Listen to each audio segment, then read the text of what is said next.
अपनी पिछली वीडियो में हमने एक रैखिक समीकरण युग्म को हल करने के लिए ग्राफीय विधि यानी ग्राफिकल मेथड पर चर्चा की।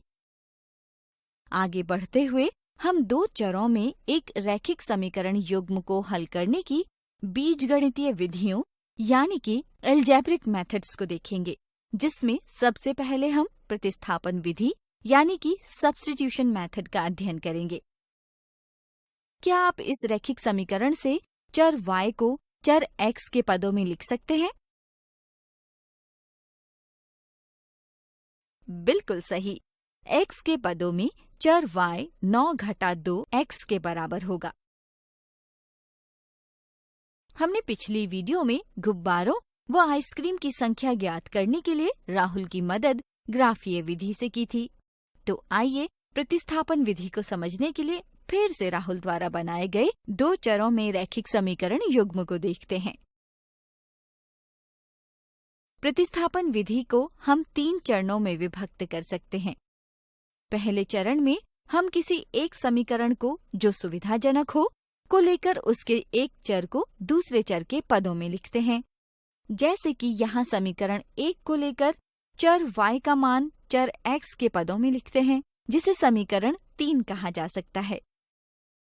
अगले चरण में y के इस मान को बची हुई समीकरण में प्रतिस्थापित करते हैं, जैसे कि यहाँ समीकरण 3 से चर y के मान को समीकरण 2 में प्रतिस्थापित किया है। ऐसा करने पर हमें एक चर में रैखिक समीकरण प्राप्त होता है, जिसे आगे हल करने पर चर का मान यानी कि x बराबर 7 मिलता है। तीसरे चरण में चरण 2 से प्राप्त मान को समीकरण 3 में प्रतिस्थापित कर दूसरे चर का मान ज्ञात कर लेते हैं। इस प्रकार x के मान को समीकरण 3 में प्रतिस्थापित कर आगे हल करने पर चर y का मान यानी कि y बराबर 12 प्राप्त हो जाता है। अतः x बराबर 7 तथा y बराबर 12 इस समीकरण युग्म का एकमात्र हल है। प्रत्येक समीकरण में x व y के मान रख हल करने पर सत्यापित किया जा सकता है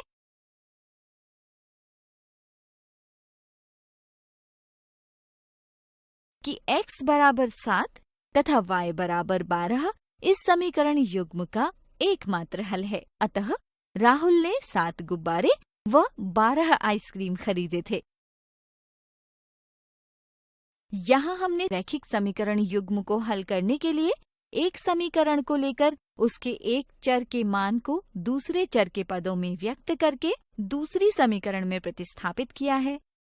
इसलिए इस विधि को प्रतिस्थापन विधि यानी कि सब्स्टिट्यूशन मेथड कहते हैं। आज इस वीडियो में हमने दो चरों में रैखिक समीकरण युग्म को हल करने की प्रतिस्थापन विधि का चरणबद्ध अध्ययन किया। अगली वीडियो में हम प्रतिस्थापन विधि पर आधारित कुछ उदाहरण देखेंगे।